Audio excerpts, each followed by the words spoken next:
Victoria মেমোরিয়ালে ঘুরতে আসাটা একটা শিক্ষামূলক ভ্রমণের অন্তর্গত হিসাবে তোমরা ধরতে পারো। যাদের ইতিহাস সাবজেক্টের ওপর প্রচণ্ড পরিমাণে ভয় আছে বা ভীতি আছে, তারা যখন এই সামনে থেকে এসে বইয়ের পাতায় যেগুলো পড়ছে, যখন চোখের সামনে দেখতে পাবে, তখন এই জিনিসগুলোর প্রতি এবং ইতিহাস বিষয়টার প্রতি একটা আলাদাভাবেই ভালোবাসা জন্মাবে। নো ডাউট, তোমাদের গ্যারেন্টি সমেত বলতে পারি।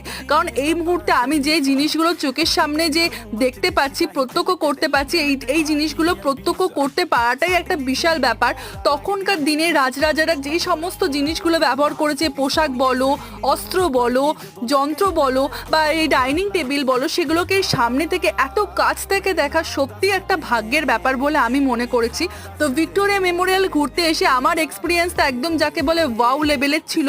তো এরকম আরও ইনফরমেটিভ ভিডিও দেখতে হলে আর ভিক্টোরিয়া মেমোরিয়ালে আর কি হলো সেটা দেখতে হলে অবশ্যই চ্যানেলটা সাবস্ক্রাইব করো। আজকের মতো বাই, দেখা হচ্ছে কালকে।